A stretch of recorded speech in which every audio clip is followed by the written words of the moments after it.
Primero, ¿por qué existe el CIAF? ¿Qué es lo que motiva que exista, ojo, ¿no? Que exista el instrumento o el aplicativo informático, ¿no? El instrumento informático, ¿por qué existe? ¿Qué es lo que motiva su existencia? O incluso, ¿no? ¿Qué respalda que pueda tener como resultado un aplicativo informático? Si bien es cierto, en uno de los artículos del decreto legislativo, la 1436, que es del marco de la administración financiera, si bien es cierto, precisa la existencia de un aplicativo que debe ser de uso obligatorio, ¿no? Debe ser de uso completamente obligatorio para todas las entidades del Estado. Y en ese sentido nos preguntamos, ¿no? ¿Por qué existe el CIAF? ¿No? ¿Por qué tenemos este aplicativo informático? ¿De qué manera contribuye a la finalidad del Estado? Si en nuestra primera sesión hemos visto, ¿no? Desde el origen del Estado hasta la estructura o los fundamentos básicos, incluso de la gestión pública. Como Estado tenemos una finalidad, ¿no? Tenemos una finalidad como Estado. A ver, Clara nos dice para el control de ingresos y egresos, ¿no? Muy bien, Clara, y efectivamente, ¿no? Eso es uno de los objetivos de por qué existe el instrumento financiero, ¿no? Ese es uno bueno, de las actividades de por qué existe el CIAF. Pero más allá de ello, ¿de qué manera contribuye dentro de la gestión pública? Por ejemplo, como nos dice nuestra compañera Clara, ¿no? El control de ingresos y egresos está muy bien. ¿Qué entidad lo podría utilizar? Si sabemos que el CIAF eh, ¿no? operabiliza con muchas entidades del Estado. Una de ellas, la Contraloría. Efectivamente, la Contraloría, como parte de los sistemas administrativos, en su función o en su rol ¿no? general, de igual forma con los otros sistemas administrativos, ¿no? Tiene que alcanzar el uso óptimo de los recursos públicos, ¿no? De los recursos del Estado. Muy bien, bien, ¿no? Mejora la gestión financiera, ¿no? Mejora pues porque contribuye a consolidar toda la información financiera en un solo lugar, ¿no? El SIAP consolida, ¿no? Toda la información financiera que producen todos los integrantes del Sistema Integrado de Administración Financiera, es decir, del SIAF. Por eso, el primer día de clases hice un hincapié muy interesante, de que muchas veces cuando nos hablan del SIAF, se nos viene a la cabeza el aplicativo, ¿no? Se nos viene a la cabeza la plataforma web, justamente el software en el cual eso no es el SIAF, es mucho más que eso. El SIAF es justamente la acción, la relación intersistémica que integrantes, ¿no? Buenas noches, Fernando, ¿no? Y también brinda información sobre la ejecución del presupuesto público. Por ejemplo, en un tema de control, ¿no? Como dice nuestra compañera Clara, no solamente le sirve como control a las entidades del Estado, como el caso de la Contraloría, el mismo Ministerio de Economía y Finanzas, porque dentro del proceso presupuestal, cuando estemos en la etapa formuladora, el Ministerio de Economía pues revisa, ¿no? Revisa la ejecución presupuestal de todas las entidades públicas para realizar un análisis más técnico, ¿no? Más técnico y evalúa incluso la ejecución presupuestal de años anteriores para de repente por ahí también hacer una mejor proyección de gastos, ¿no? Entonces, muy bien, ¿no? Muy bien como cada uno de los vamos comentando y vamos mejorando ¿no? E incluso llegando a una sola definición o llegar a un solo concepto entre cada uno de nosotros, ¿no? Entonces, sí, pues no, definitivamente el CIAF como instrumento es muy importante y valioso. ¿Por qué? Porque nos permite realizar un mejor control de ingresos y gastos, no solamente por el lado de entidades públicas, es decir, por el Estado, sino también para hacer un control por el lado civil, ¿no? Un control enfocado en este nuevo modelo denominado gobierno abierto, que busca la transparencia, ¿no? Que busca el acceso a la información, que busca que el Estado rinda cuentas a la ciudadanía. Y para eso también les voy adelantando nuestra quinta sesión. Justamente vamos a hablar de cómo el CIAF contribuye a conceptos de gobierno abierto, el acceso a la información, la transparencia, la rendición de cuentas, cómo el CIAF es esa base de datos fundamental para que el Estado pueda alcanzar estos conceptos modernos. Y esto es en el tema de ejecución de presupuesto, estamos hablando de la consulta amigable, ¿no? Que es una plataforma para que la ciudadanía pueda acceder a ellos, para que la ciudadanía pueda ser parte de poder tener acceso a esta información financiera. Y al mismo tiempo, en esa sesión, vamos a hacer como, les voy a enseñar cómo utilizar la consulta amigable con los conceptos que estamos aprendiendo hasta ahora. Ya sabemos o ya conocemos qué es un PIA, ya sabemos qué es un PIN, ya sabemos qué es un certificado, qué es un compromiso, qué es un devengado, qué es un girado, ¿no? Ya sabemos qué son la ejecución de gastos. Entonces, estamos a puertas, que va a ser en nuestra cuarta sesión, de poder ya entrar a realizar registros, ¿no? Con un caso muy sencillo, que lo vamos a hacer el día jueves, con un caso muy sencillo, para poder hacer registros de compra, ¿no? Entonces, hasta ahí tienen alguna pregunta, ya para entrar a nuestra sesión del día de hoy, que es la cadena de gasto. Y el objetivo de nuestra tercera sesión es que ustedes aprendan eh, a identificar, a reconocer los clasificadores de gastos, ¿no? Vamos a ver el anexo 2 que la directiva aprueba y puedan ver toda esa sábana de clasificadores y cómo funciona el sistema de codificación para poder, es como que todos los sistemas puedan hablar un mismo lenguaje, ¿no? Si yo me quiero referir a, por ejemplo, ¿no? A planillas, está su clasificador, que ese va a ser como el lenguaje entre todo, ¿no? Toda la parte operativa del CIAF. Entonces, ¿hasta ahí tenemos alguna pregunta?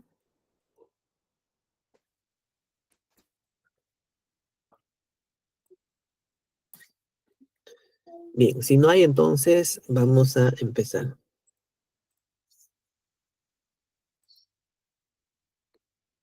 Aló, papitos.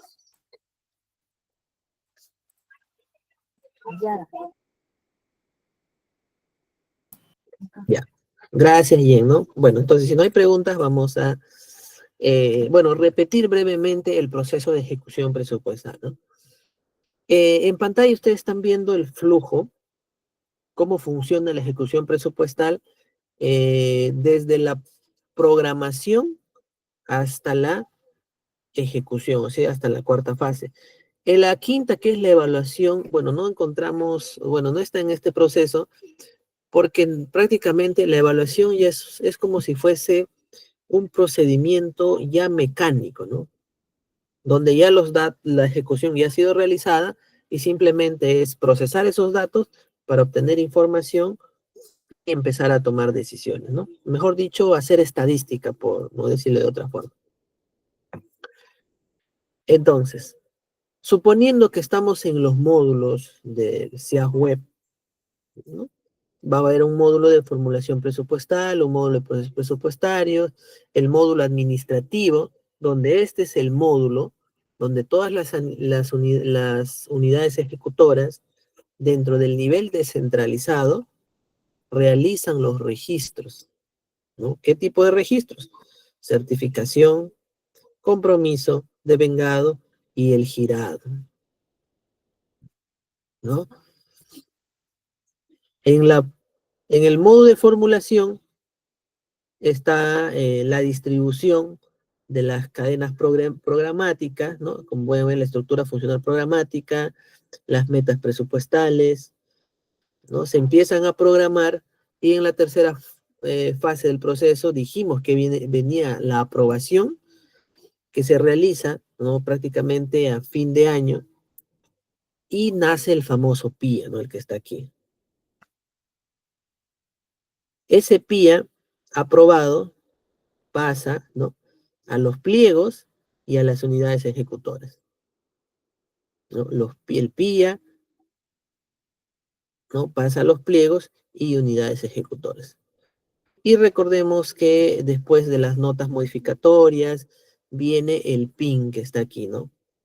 Y el PIN, pues, es el presupuesto, por no decir actualizado, después de transferencias, modificaciones presupuestales, ¿no? Después de sufrir todas estas modificaciones, el PIA se transforma y pasa a ser un presupuesto actualizado, denominado PIN, ¿no? Presupuesto institucional modificado.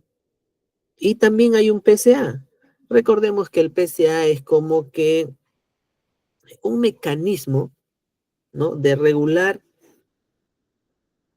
¿no? De forma más sincera el gasto del presupuesto. Y eso lo determina la Dirección de Presupuesto Público. Aquí está, ¿no? Determina los PCA que van a habilitar todas las unidades ejecutoras. Y el pliego, pues, tiene diferentes unidades ejecutoras que ellos también pueden realizar sus propias modificaciones. Suponiendo que una de estas unidades ejecutoras se encuentre acá, ¿no? Recibe su PIA, tiene ya su PIN, su PCA, empiezan a priorizar sus objetivos e inician el tema de las certificaciones. Y ya nos pasamos para este lado, donde en el módulo ya empiezan a registrar las certificaciones, los compromisos devengados y girados, ¿no? Entonces, más o menos, esto es toda la estructura que realizan las entidades para poder ingresar los registros en el SIAP bajo el módulo que le corresponde y empiezan a interactuar bajo todo este, ¿cómo le puedo decir, no? Este plano, ¿no? Así como las casas en su construcción tiene un plano, esto le quiero denominar también, por no decir, este es el plano del flujo de la ejecución presupuestal, ¿no? Que se realiza en el SIAP a través de los módulos que corresponden. Pero lo que a nosotros más nos interesa es la ejecución, ¿no? La ejecución presupuestal es prácticamente en esta parte. A ver, creo que acá puedo pintar, ¿no? Pero ahí está, ¿no? Lo que a nosotros nos interesa más que todo aprender es lo que sucede en el módulo administrativo financiero para registrar la certificación, compromiso anual y mensual, devengado y el girado. Ahí están las 4 fases de la ejecución presupuestal de gasto.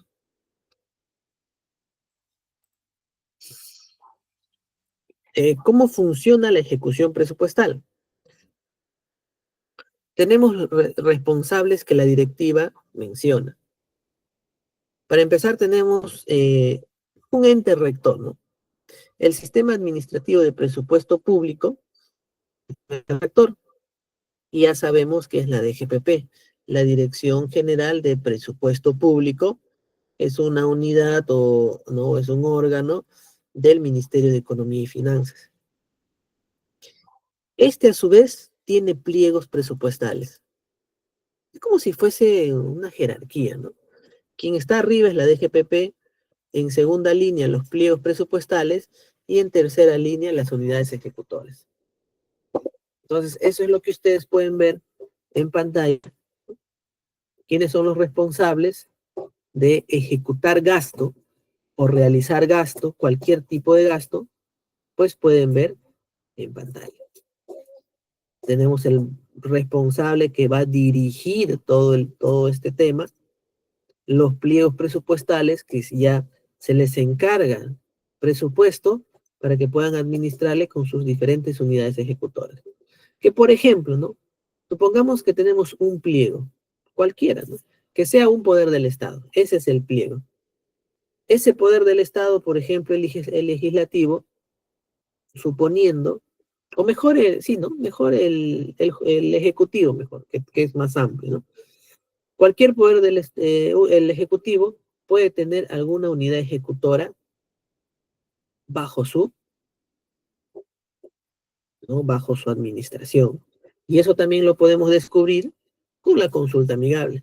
De repente un pliego puede que no tenga unidades ejecutoras, o puede que tenga uno, o puede que tenga 3, 5, 7, no lo sé, ¿no? Un segundo pliego, vamos a suponer uno de los ministerios que tiene también a su cargo unidades ejecutoras. Un pliego 3, vamos a suponer que es un gobierno regional que también tiene a cargo, por ejemplo, acá tenemos 3 ejecutores. Este ministerio tiene 2 ejecutoras, este poder del Estado tiene solamente uno. Pero la secuencia de responsabilidad de ejecución presupuestal es como ustedes están viendo en pantalla. Unidades ejecutoras hacia su pliego presupuestal y ese pliego frente al Ministerio de Economía y Finanzas. El día viernes que también vemos la consulta amigable, de esa forma vamos a empezar a desagregar. Vamos a empezar desde un nivel nacional hasta llegar de repente a un nivel local, ¿no? Y poder ubicar cualquier entidad pública que deseamos ver o conocer su ejecución presupuestal.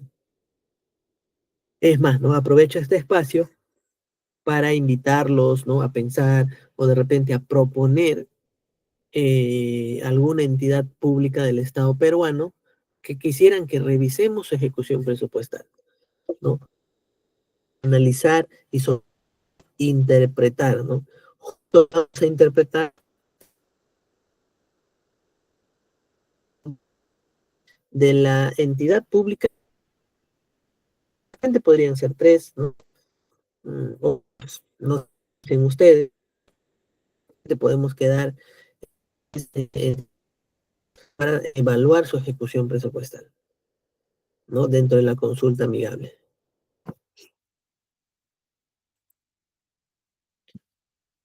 La aprobación del presupuesto institucional de apertura, el PIA.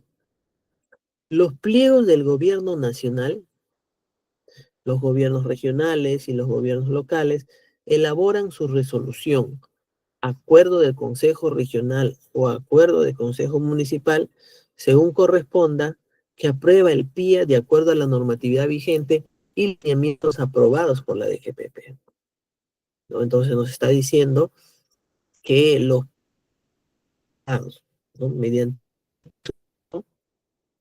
Corresponde a los pliegos, ¿no? A los empezar a, ¿cómo?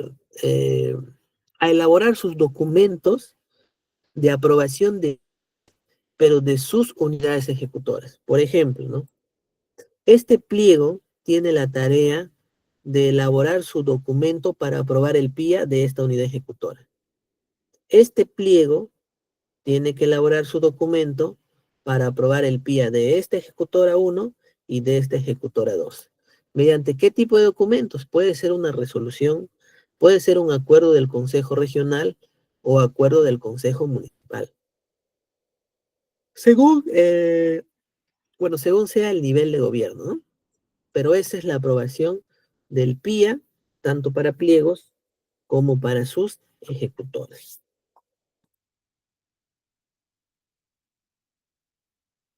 El presupuesto institucional modificado, el PIN, es el presupuesto actualizado de la entidad pública a consecuencia de las modificaciones presupuestarias, tanto a nivel institucional como a nivel funcional programático, efectuadas durante el año fiscal a partir del PIA. Uno pasado, ¿no? Cuando hablamos de presupuesto público, decía que está la anualidad, ¿no? Donde existe, en donde nos precisa que el año fiscal, ¿no? Son de 360 días calendarios. Por lo tanto, durante ese periodo de tiempo, ¿no? O durante ese rango, los PIAs o los presupuestos institucionales de apertura pueden sufrir transferencias y o modificaciones. Y ese presupuesto ya actualizado después de haber sufrido, ¿no? Estas modificaciones, se convierte en el PIN. Y eso es la gran diferencia de un PIA con un PIN. El PIA simplemente es un presupuesto para iniciar el año y el PIN ya es un presupuesto después de haber iniciado ese año fiscal con todas las modificaciones que ha sufrido. Pudieron haber aumentado, pudieron haber disminuido también, pero finalmente lo importante es comprender ese ejercicio, cómo se llega a un PIN. La programación de compromisos anual, el PCA. ¿Qué es ese PCA que la DGPP muchas veces pone, ¿no? Mucho énfasis en poder determinar el PCA de las entidades públicas? Nos dice que la PCA es un instrumento de programación de gasto público de corto plazo por toda fuente de financiamiento que permite compatibilizar la programación de caja de ingresos y gastos con la real capacidad de financiamiento para el año fiscal respectivo. En el marco de las metas y reglas fiscales vigentes, la determinación, revisión y actualización de la PCA atiende a los siguientes principios. Responsabilidad fiscal. Vamos a ver sobre este principio de la PCA. ¿Qué nos dice? Que la PCA busca asegurar, miren lo que dice, ¿no? Busca asegurar que los gastos que estimen ejecutar los pliegos estén en concordancia con el cumplimiento de las metas y reglas fiscales, ¿no? Entonces la PCA nos dice, pues que simplemente esos presupuestos designados, al momento de gastarlos, realmente se gaste en cumplir los objetivos del Estado, ¿no? Así de sencillo. Responsabilidad fiscal. Que esos presupuestos se gasten realmente para buscar contribuir a alcanzar los objetivos del Estado. Consistencia de ingresos y gastos. La PCA a los ingresos que se esperan en el correspondiente año fiscal.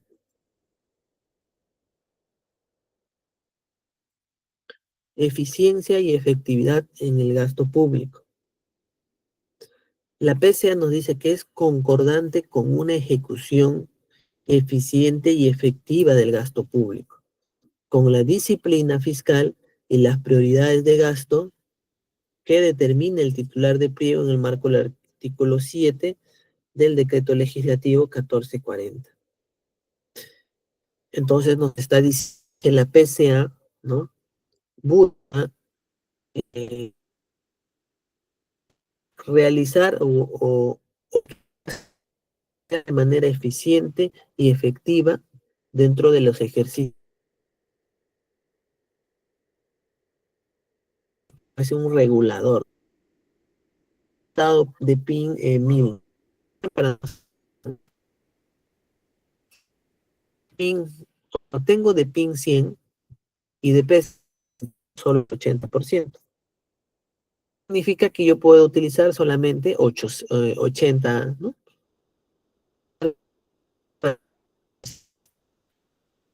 Eso es, yo estoy 10, vas a gastar 100.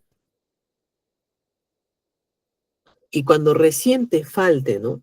y hayas gastado, realizado esos 7 y todavía no has cumplido tus metas, entonces te voy recién, de poco a poco te voy habilitando más, ¿no? Ya no te habilito 7, sino haré que llegues a 8, a 9, hasta llegar al límite del crédito presupuestario.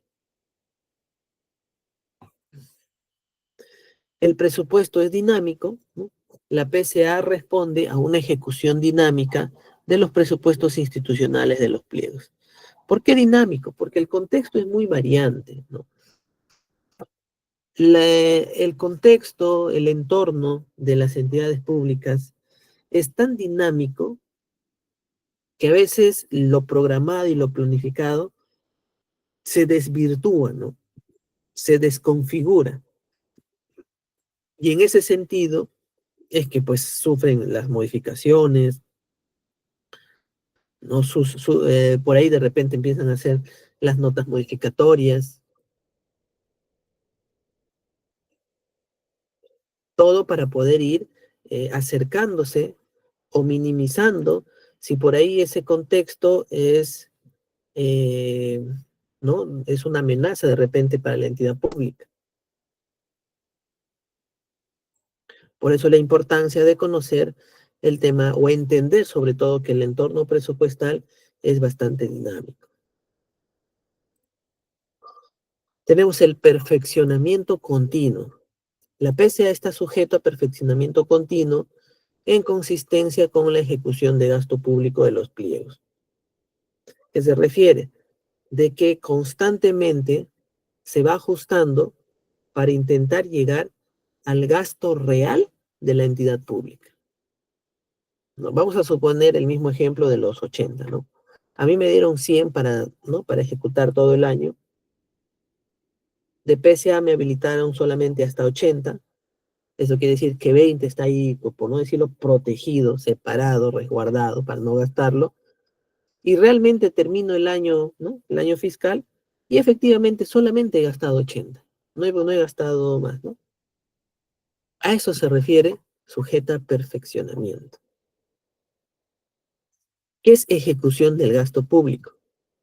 Es el proceso a través del cual se atienden las obligaciones de gasto con el objeto de financiar la prestación de los servicios públicos y acciones desarrolladas por las entidades. A su vez, lograr resultados conforme a los créditos presupuestales autorizados en los respectivos presupuestos institucionales de los pliegos en concordancia con la PCA. ¿No? Entonces, ya sabemos que la ejecución, o mejor dicho, las entidades gastan el presupuesto para que puedan cumplir con sus tareas, ¿no? Para que puedan prestar servicios a la comunidad. Entonces, ¿recuerdan la pregunta que les hice al inicio? ¿Por qué existe el CIAP? Uno, para realizar los registros, ¿no? Dos, porque las entidades necesitan financiamiento, ¿no? Las entidades necesitan presupuesto para que puedan operar, para que puedan tener sus capacidades de poder prestar sus servicios, ¿no? Por ejemplo, un hospital, para que pueda atender los pacientes en consultorios o de repente por ahí en alguna cirugía, necesita contratar también servicios, necesita comprar bienes, comprar insumos, ¿no? Entonces, necesita también poder adquirir, ¿no? Abastecerse. Y para poder hacerlo, obviamente necesita un presupuesto para poder gastarlo. Y este hospital, al prestar servicios, ¿no? Los servicios hacia la ciudadanía, estaría cumpliendo con la finalidad del Estado de garantizar el bienestar de la sociedad, pero dentro del sector salud, ¿no? Y creo que este concepto no solamente lo podemos encerrar en el sector público. Yo creo que podemos incluso trasladarlo en una opinión personal, ¿no? O en actividades personales de nuestro día a día, ¿no? Por ejemplo, si yo tuviera objetivos personales, algún sueño, alguna meta, no lo voy a cumplir de gratis, ¿no? voy a necesitar financiamiento, voy a tener que gastar. Si, por ejemplo, quiero vacaciones, quiero salir, ¿no? Viajar por el mundo, voy a tener que gastar. Voy a gastar en pasajes, voy a gastar en hospedajes, en alimento. ¿Y quién me lo va a financiar? ¿Cómo voy a registrar, ¿no? Mis obligaciones. Entonces, parece una idea muy sencilla, ¿no? Creo que es tan sencilla que no le damos la importancia de su concepto para ir comprendiendo estos fenómenos. Jen nos dice, ¿no? ¿Se puede decir que el PCA ayuda a reducir el riesgo de errores y fraude en la gestión pública? Sí, se podría decir de esa forma, ¿no? El PCA es como, ¿no? Es como una herramienta ajustando el verdadero gasto de las entidades, ¿no? Ajustando porque es como una llavecita, ¿no? Cuando yo ya estoy llegando, ese habilitado, de PCA, seguir gastando ya pues todo mi presupuesto, ¿no? ¿Cada cuánto tiempo se revisa el PCA? En realidad eso depende de cada unidad. El anterior curso del CIAF que he tenido, un compañero que nos hizo un comentario interesante, creo que era del IPE, ejecutora del IPE nos 50% solamente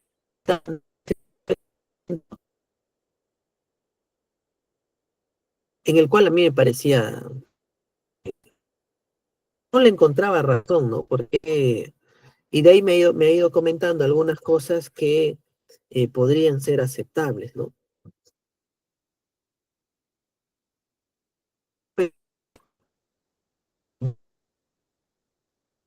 Cuenta, segundo, tercer trimestre,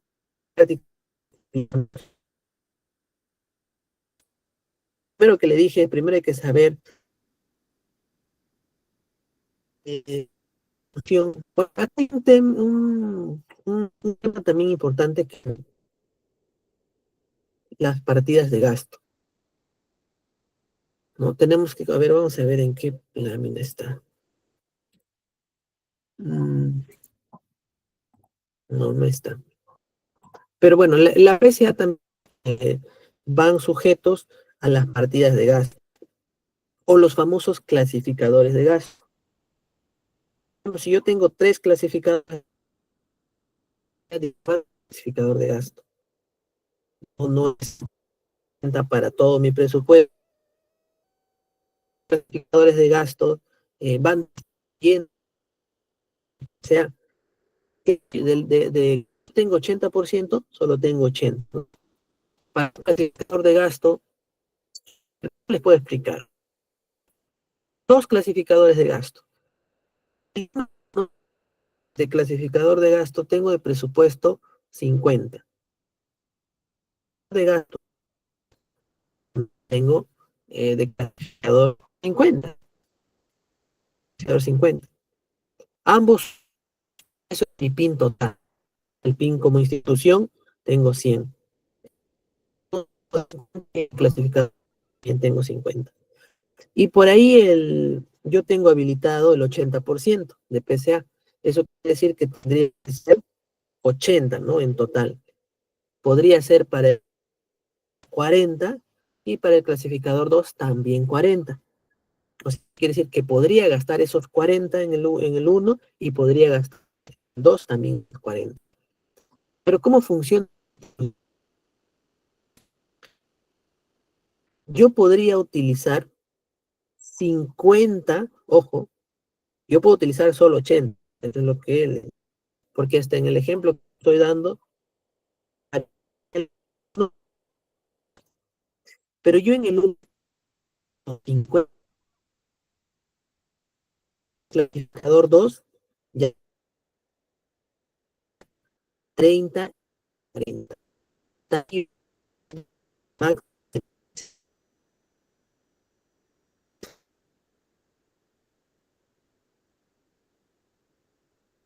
No, no, les estoy poniendo como ejemplo eh, dos clasificadores, ¿no? Muy, muy sencillos. Los clasificadores son un montón. Por eso es que hay personas,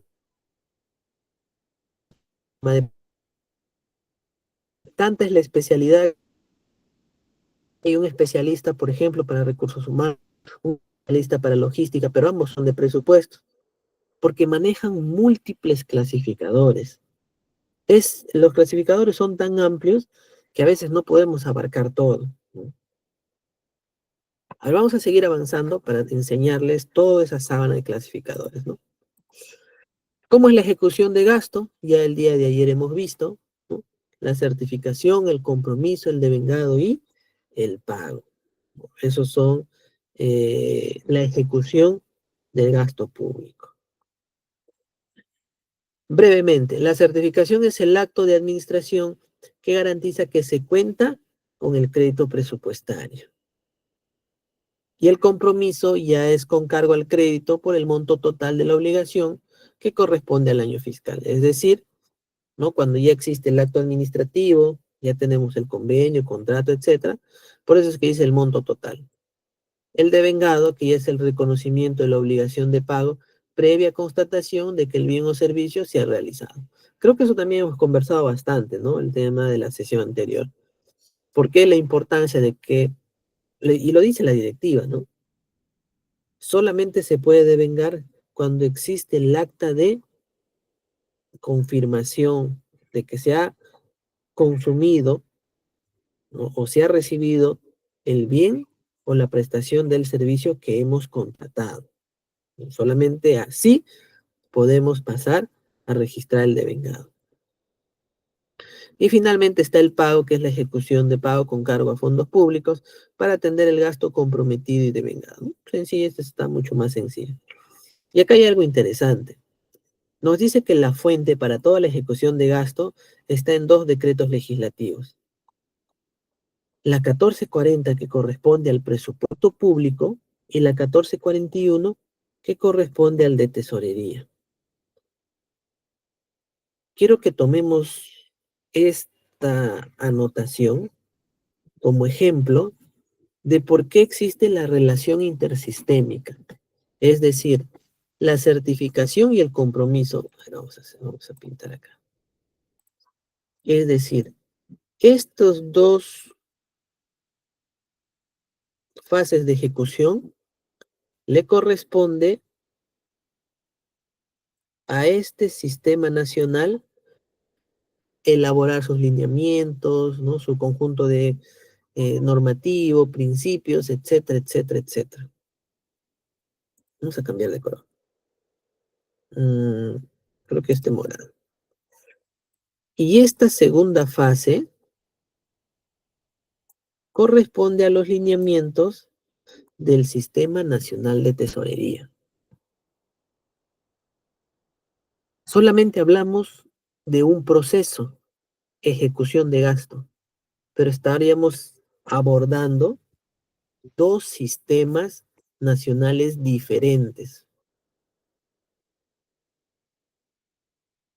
Entonces, muchos de ustedes de repente ya tienen familiaridad con el CIAF al momento de hacer los registros, pero ¿cuántos de ellos mismos hemos comprendido, por ejemplo, de que en esa ejecución tenemos que sujetarnos a dos sistemas nacionales diferentes?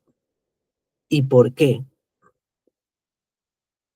¿No? Creo que la respuesta se nos hace más sencilla cuando decimos porque en el marco de la administración financiera, la 1436 expresa que toda la administración financiera se basa en una relación intersistémica,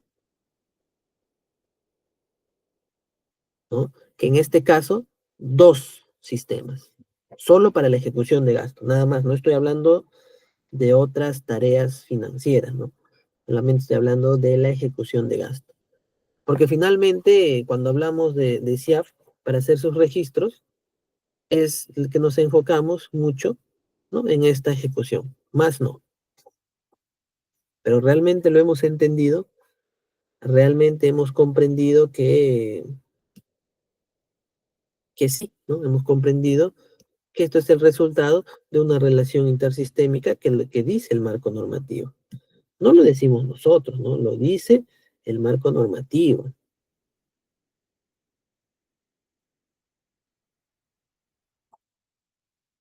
A ver, vamos a borrar. Ya está. La certificación del crédito presupuestario, ¿no?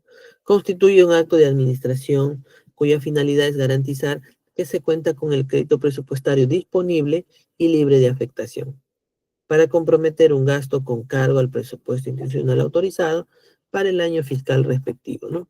En función a la PCA, previo cumplimiento de las disposiciones legales vigentes que regulen el objeto materia de compromiso.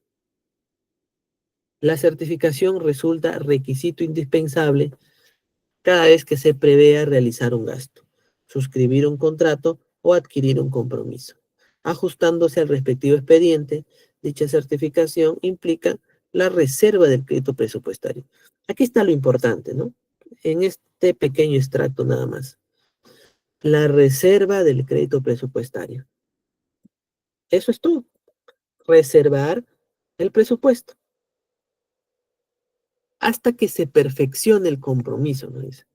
Yo reservo el presupuesto hasta que las negociaciones, hasta que la oficina de logística termine, ¿no? Los procesos de contrataciones. Y eso va a terminar pues en un ganador, va a haber una negociación, ¿no? Bueno, no una negociación, ¿no? Sino va a haber eh, un ganador, si de repente por ahí es un concurso o una adjudicación para construir una obra, por ejemplo, ¿no? Va a haber un ganador, le dan la buena prueba al mejor postor y se formaliza mediante, ¿no? Un contrato, no sé, un convenio. Una vez que ya tengamos este convenio, recién se pasa a comprometer. Y eso es lo que dice aquí, ¿no? ¿Dónde está? Mm, aquí está, cuando vamos a hablar del compromiso, que es el acto de administración mediante el cual el funcionario facultado a contratar y comprometer el presupuesto a nombre de la entidad acuerda, luego del cumplimiento de los trámites legales establecidos, funcionario podría ser de logística, ¿no? Que ese funcionario de logística, luego de cumplir lo que dice la ley de contrataciones, porque ahí establece todo lo que se tiene que realizar, por un importe determinado o determinable, es decir, ya en el contrato dirá, pues, ¿no? Se comprará 30 computadoras por 10.000 soles, ¿no? Ya afecta al crédito presupuestario. Y si yo en mi clasificador de computadoras tengo 20.000 soles, entonces cuando ya comprometa 10.000, ¿no? Ya pues ya no voy a tener 10.000, tendré, bueno, sí tendré 10.000, ¿no? Porque si tenía 20.000, gasto, comprometo 10.000, me estaría sobrando o tendría de saldo los otros 10.000. Pero a eso se refiere con crédito, ¿no? Afectado al presupuesto, es decir, afectado al crédito presupuestario, ¿no? En el marco de los presupuestos aprobados, la PCA, el nivel de certificación y las modificaciones presupuestarias realizadas, ¿no? El compromiso se efectúa con posterioridad a la generación de la obligación nacida de acuerdo a ley, contrato o convenio. El compromiso debe afectarse a la correspondiente cadena de gasto en la que se registró la certificación del crédito presupuestario, reduciendo su importe del saldo disponible del crédito presupuestario a través del respectivo documento oficial. ¿No? Creo que está bastante claro el tema del compromiso. Ese compromiso se sujeta en qué tipo de documentos. En la tabla del lado derecho de sus pantallas pueden ver los tipos de documentos que ustedes pueden encontrar para determinar el acto administrativo y ya puedan comprometer para poder registrar ese monto o importe ya determinado. ¿Qué tipo de documentos podemos recibir, ¿no?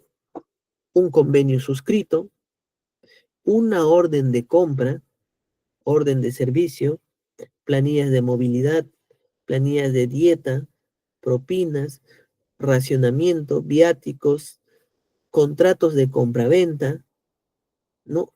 Otros tipos de contratos, locadores de servicios, planillas de proyectos especiales, contratos de obras, planilla. Cuando hablamos, ¿no? El pago de las planillas, de los trabajadores, tenemos estos códigos para poder ingresar como documento, ¿no? Planilla de personal, cuando tuviesen pensionistas de la 2530, para realizar el pago de CAS, ¿no? Entonces, todos estos documentos podríamos ingresar dentro de la plataforma del SIA. ¿Qué más dice? El compromiso de dichas obligaciones debe registrarse por el monto total anualizado del respectivo año fiscal, ¿no? Según corresponda en el módulo administrativo o de ejecución presupuestaria del SIA, bajo responsabilidad del jefe de la oficina de presupuesto del pliego o el que haga sus veces, ¿no? Y del responsable de la administración del presupuesto de la unidad ejecutora. El compromiso, ¿no? En el caso de los contratos derivados de procedimientos de selección en el marco de la Ley de Contrataciones del Estado, el compromiso registrado en el SIAF debe estar vinculado al contrato registrado en el SEACE, en el Sistema Electrónico de Contrataciones del Estado, ¿no? Acá ya nos habla de una operabilidad, ya nos habla, ¿no? de operacionar dos plataformas diferentes. ¿Cuál es el otro sistema administrativo en plataforma? Que normalmente, seguro ustedes lo habrán escuchado mucho, ¿no? Está el SIAF, el SEACE, ¿y cuál es la otra plataforma administrativa?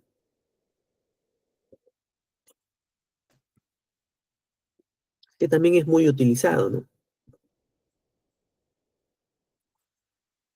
Nos dice del cual se deriva por un monto no mayor o valor programado de ejecución de dichos contratos con el año fiscal respectivo, ¿no? Que, por ejemplo, esas adquisiciones que se registran, que tenga por su código en Perú Compras, ¿no? Es otra plataforma que es importante tomar en consideración al momento de registrar una compra, ¿no? Y tenemos el devengado.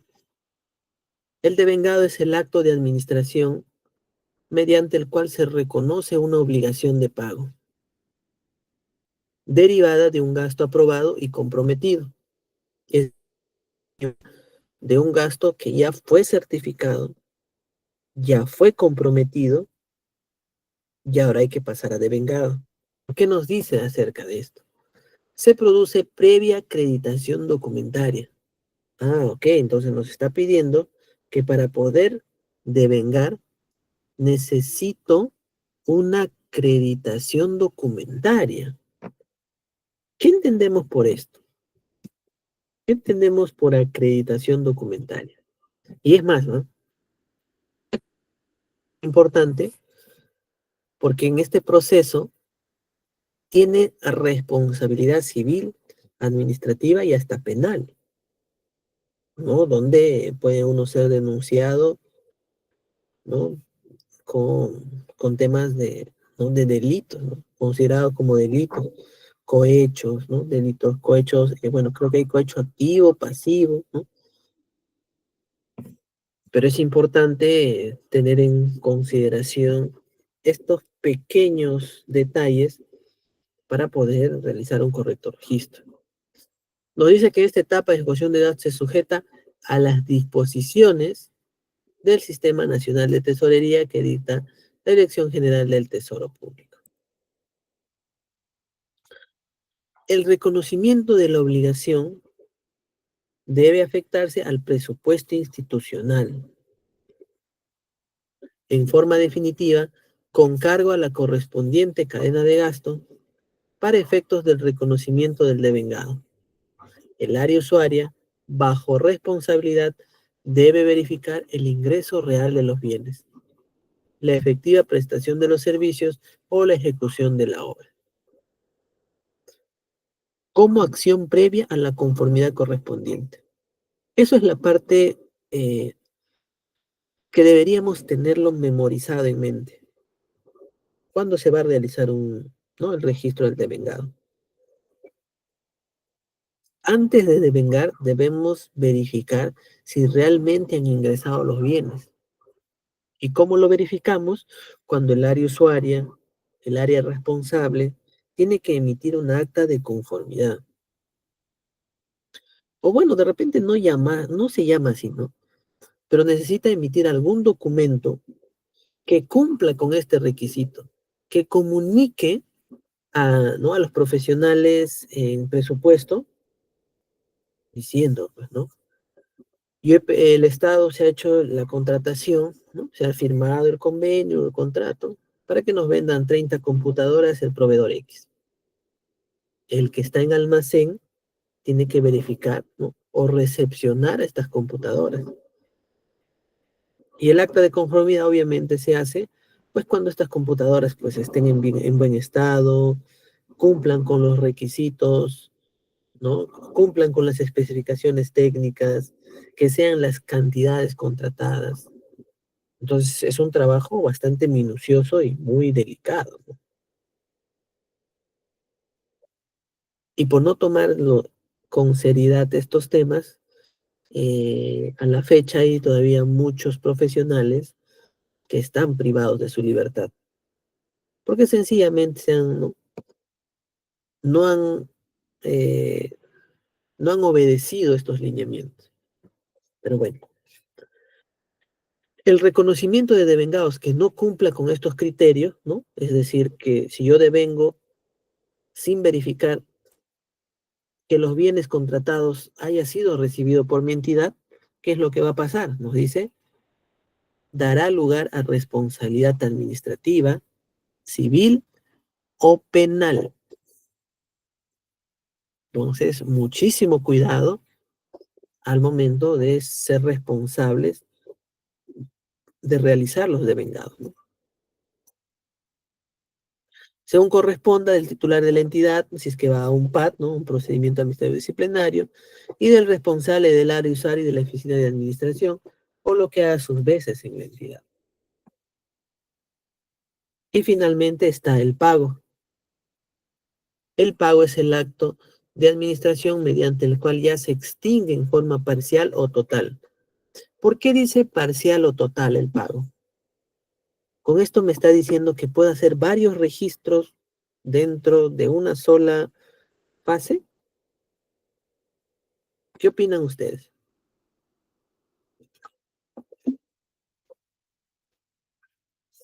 ¿Si se podrá, no se podrá?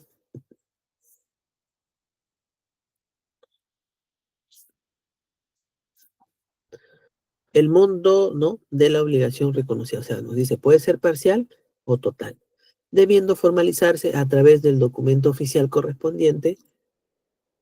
Ojo, está prohibido, así como está prohibido devengar sin un acta de conformidad, también está prohibido pagar obligaciones que no fueron devengadas.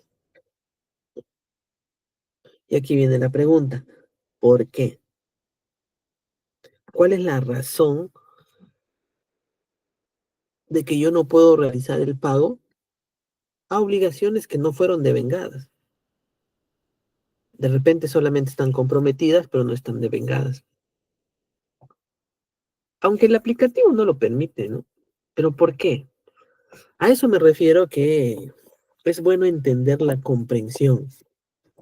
Es bueno saber el por qué, saber cómo funcionan las cosas, entender cómo funciona el Estado, entender cómo funciona el SIAP.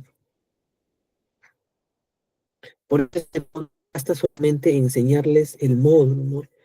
Porque si no, nosotros pudiéramos enseñarles a realizar los registros y eso sería todo. Pero hay situaciones que es bueno aprenderlo para poder comprender la existencia o la naturaleza de alguna acción, ¿no? Eso es lo importante y es bueno tomarlo en cuenta. ¿Qué es el clasificador presupuestario? Esta es otra de las claves que justamente les comentaba al inicio, ¿no? Que tenemos que aprender si queremos ver temas de ejecución presupuestal. Tenemos que conocer el clasificador presupuestario, porque si no lo conocemos, mucho menos vamos a poder interpretar los números, mucho menos vamos a poder identificar ese grupo homogéneo de datos, el cual, por ejemplo, yo pretendo hacer una evaluación, yo pretendo conocer, yo pretendo saber, evaluar. Entonces, por ello es importantísimo conocer justamente o familiarizarnos más que todo con los clasificadores de gasto. ¿Qué es un clasificador presupuestario? Son herramientas utilizadas, pues, dice, para clasificar los ingresos y gastos. ¿No? Es una herramienta para clasificar. Entonces, yo ya puedo entender y comprender, ¿no?, que voy a estar trabajando con una clasificación de repente muy ordenada, sistemáticamente hablando, ¿no? Porque puede agrupar de forma homogénea, puede agrupar de repente de acuerdo a otros tipos de conceptos, pero en algo debe existir alguna familiaridad que permita agrupar, ¿no?, que permita juntar por algunas características idénticas, ¿no? Entonces, esa es la forma de cómo debemos de reconocer el clasificador presupuestario, ¿no? El clasificador presupuestario corresponde a una estructura ordenada y jerárquica de las cuentas de ingresos y gastos de los organismos del sector público, que permiten publicar la información presupuestaria de manera estándar y comparable para su monitoreo y control. Ahí se pueden ver en pantalla el sistema de codificación de los clasificadores. ¿Hasta ahí tienen alguna pregunta? ¿No? Normal, con confianza, vamos preguntando, vamos resolviendo, y por ahí existiese alguna duda, ¿no?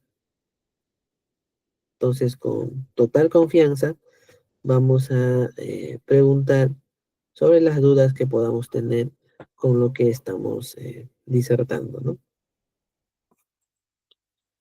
Entonces, ¿cómo es ese sistema de codificación? Para empezar, tenemos que visualizar, en primer lugar, este primer cuadrante, donde nos dice que hay 1, 2, 3, 4, 5, 6. Tenemos 6 columnas, ¿no? Entonces, eh, podemos ya entender que va a haber 6 espacios de codificación y que cada espacio tiene algún significado. Por ejemplo, el primer dígito nos dice que se refiere al tipo de transacción. La segunda columna se refiere a la genérica y puede haber solo un dígito. Aquí también. Luego está la subgenérica de nivel 1, donde ahí puede haber hasta 2 dígitos. Puede haber uno y también puede haber 2 dígitos juntos. En la subgenérica nivel 2 también puede haber hasta 2 dígitos. La específica nivel 1 también puede tener hasta dos números dentro de su sistema de codificación. Y de igual manera en la específica nivel 2. ¿Qué quiere decir tipo de transacción? Es aquel que identifica el tipo de transacción presupuestal, es decir, o es un ingreso o es un gasto. Pero no puede ser los dos al mismo tiempo. No, no puede pasar eso. Tiene que ser solamente eh, o ingreso o gasto. Está la subgenérica, que se refiere, ¿no?, al nivel intermedio de agregación, identifica el conjunto homogéneo, claro y ordenado de códigos de ingresos y gastos. Y la específica nos dice que identifica el detalle de los ingresos y gastos que permite la determinación de costos y registros contables. Acá tenemos un pequeño ejemplo de un sistema de codificación. Nos dice que está el 1, 1, 2, 1, 1. Ya sabemos que el primer dígito aquí es el tipo de transacción, es decir, que nos está hablando de un ingreso presupuestario.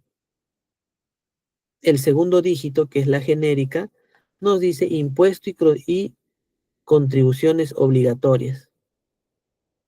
Luego tenemos la subgenérica nivel 1, que en este caso es aquí donde dice que está el número 2, es el impuesto a la propiedad. Subgenérica nivel 2, del 1, impuesto sobre la propiedad inmueble. La específica nivel 1 y nivel 2, pueden ver aquí uno predial y uno predial.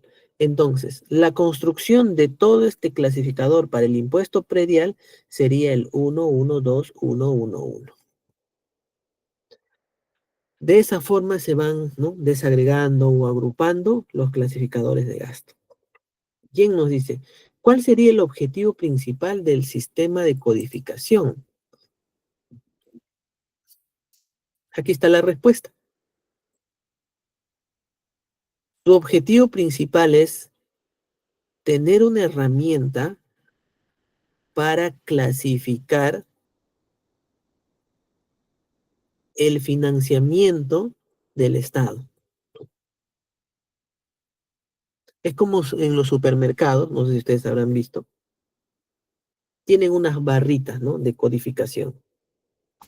De igual forma, el Estado tiene códigos para poder hablar un mismo idioma con todos los sistemas nacionales financieros. Por ejemplo, ahora que vamos a ver el anexo 2, ustedes van a ver algunos clasificadores que tienen nombres muy amplios, ¿no? Imagínense tener que hablar de un clasificador por todo ese nombre tan amplio, cuando sencillamente le podemos poner un código y poder hablar con la interpretación solamente de ese código, sin tener que de repente por ahí escribir, pues, no, todas las letras que requieren dentro de, eh, ¿no?, dentro de su entendimiento, ¿no? Aquí pueden encontrar la resolución directoral 039, donde creo que aquí está mal, creo que es la 24, en un ratito voy a ver, pero al mismo tiempo les invito, si ustedes tienen el material, pueden hacer clic eh, en ese enlace para que ustedes puedan también ingresar, ¿no? Bueno, en realidad está bien, ¿no? Es la directiva 3924. Si ustedes le dan clic en ello, van a ver esta pantalla. A ver, un momento. Ahí está. Ustedes van a ver esa pantalla.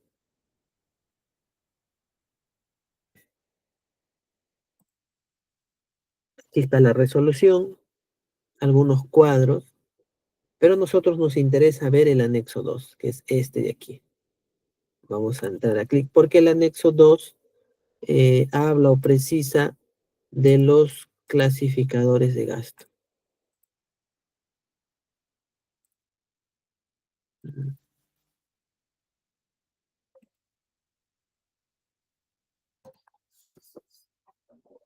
Ahí está.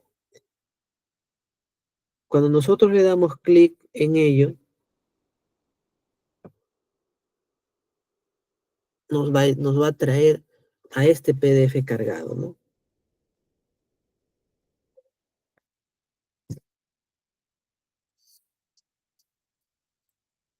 Y aquí está el inicio, que nos dice Sistema de Gestión Presupuestal, Clasificador Económico de Gastos para el año fiscal 2025, ¿no? Que es el año que está en curso, ¿no? Observen, ya sabemos que el primer dígito es el tipo de transacción. ¿A qué se refiere? Gastos presupuestarios. La segunda columna, que acá vendría a ser cero, estaríamos hablando de la genérica. Luego la tercera columna, ¿de qué estamos hablando? La subgenérica.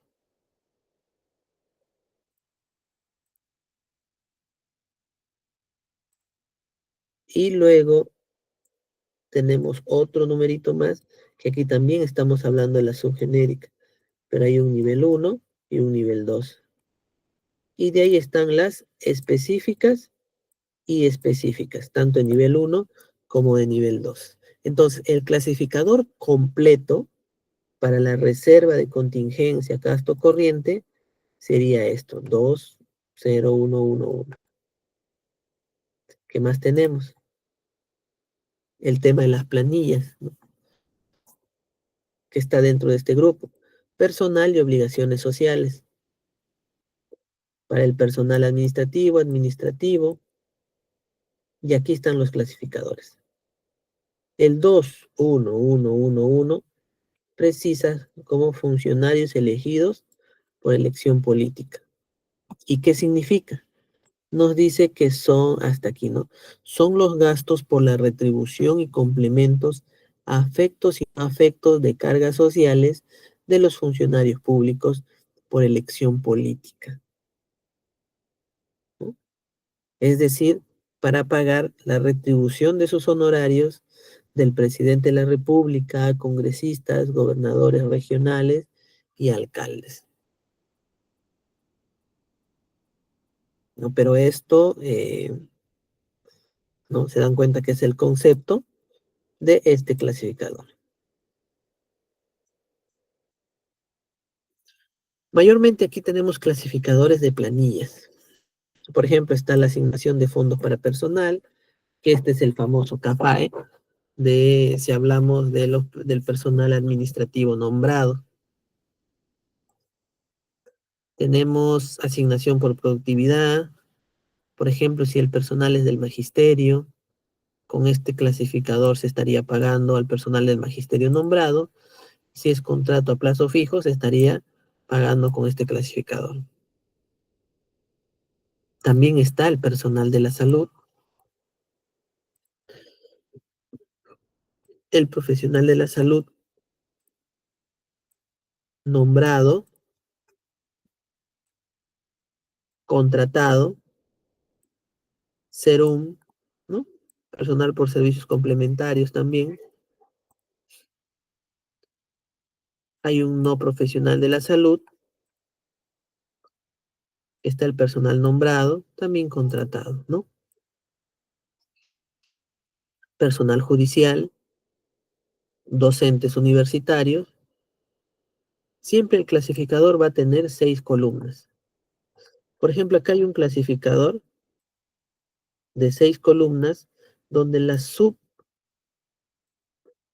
específica de nivel 2 tiene 2 dígitos. A ver, vamos a ver. El tema de los CAS también tiene 2 dígitos. Por ejemplo, acá, vean, docentes de educación superior,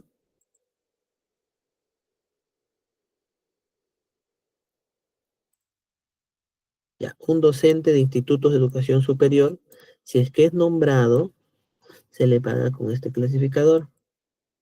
Y quiero que vean que, a ver, en la columna 1, 2, 3, en la cuarta columna, que es la subgenérica de nivel 2, el código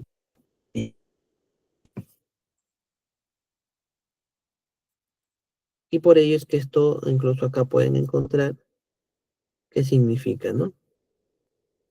Nos dice que son los gastos por la retribución y complementos, afectos y no afectos a cargas sociales del personal docente nombrado que laboran en los institutos de educación superior.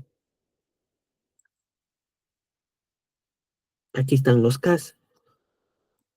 Este es el clasificador de contrato CAS.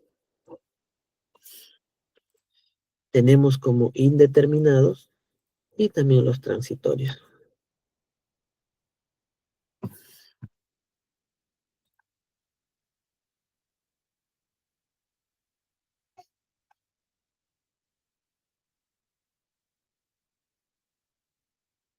Vamos a buscar el clasificador de bienes y servicios. Aquí está. Estamos en la genérica, ¿verdad? 2.3, bienes y servicios.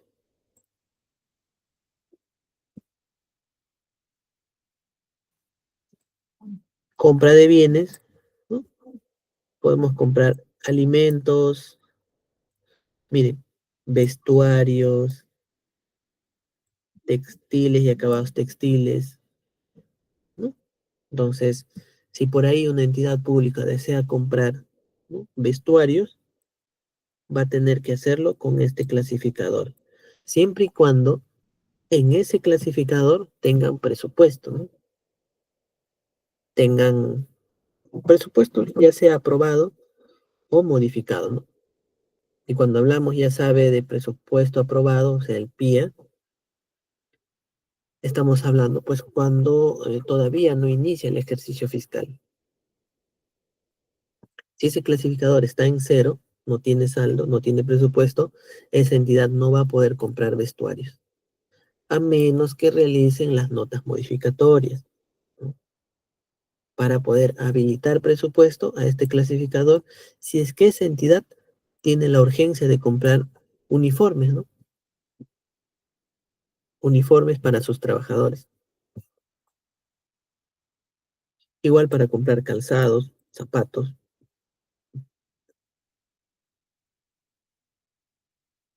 ¿Qué más podemos comprar? A ver, aseo y limpieza, por ejemplo, miren, aseo, limpieza y tocador.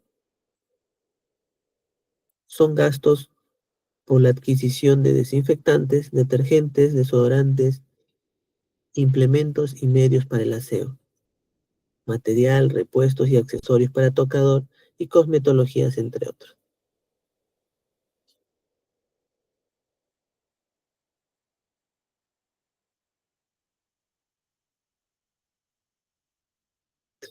Para comprar vacunas también, ¿ven? ¿Qué nos dice la descripción? Gastos por la adquisición de vacunas para pacientes de hospitales, clínicas, policlínicos y entre otras entidades públicas. Por ejemplo, libros. Este clasificador, gastos por la adquisición de libros, textos y otros materiales impresos destinados a la enseñanza educativa, utilizada por instituciones educativas, bibliotecas, institutos, centros de estudios, entre otros. Por ejemplo, razonando o haciendo el raciocinio un poquito más a profundidad, este clasificador de libros podría tener habilitado un hospital,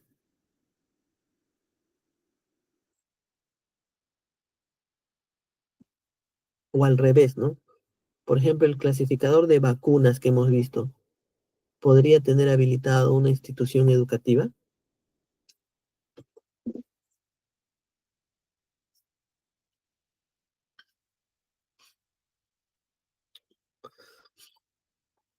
Ahí tendríamos un trabajo no tan difícil, creo, ¿no?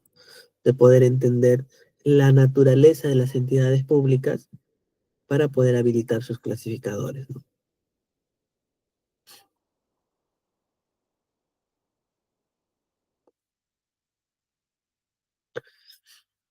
Para compra de vehículos, ¿no? Gastos por, no, vehículos nos dice, ¿no? Este clasificador es para gastos por concepto de mantenimiento, reparación y acondicionamiento de automóviles, ¿no? Autobuses. vehículos prácticamente para hacer sus mantenimientos.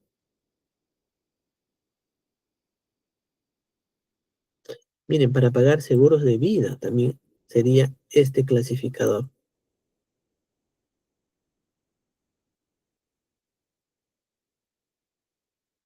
Y así ustedes pueden ir revisando, ¿no?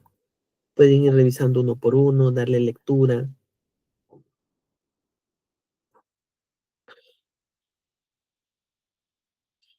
Miren, por ejemplo, para pagar locadores de servicios, ¿qué dice?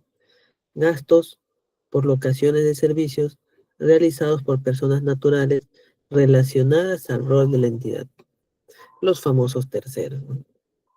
Entonces ya saben, si alguna entidad pública está pagando, pues no terceros, quiere decir que en este clasificador debe de tener presupuesto. Y muchas veces también dicen, ¿no? No tengo presupuesto para pagar terceros. Entonces nos están diciendo que este clasificador está en cero o de repente ya no alcanza para pagar más servicios como terceros. Muy bien, y así de esa forma ustedes pueden ir pues no navegando, ingresando para poder conocer más sobre los clasificadores de gasto.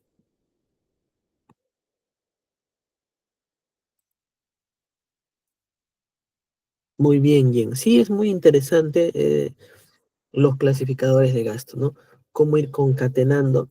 Y la próxima sesión les voy a mostrar cómo hacer los registros en el compromiso, certificado, devengado y giro, ¿no? Por clasificadores de gastos y también como mes, para que ustedes puedan ver en los módulos cómo se va registrando.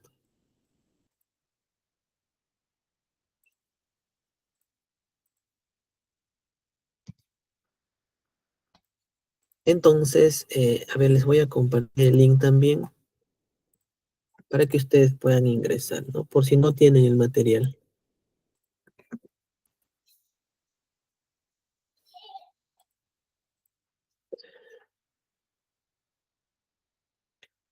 Muy bien, entonces con esa directiva, ustedes van a encontrar el anexo 1, anexo 2, anexo 3, anexo 4 y anexo 5.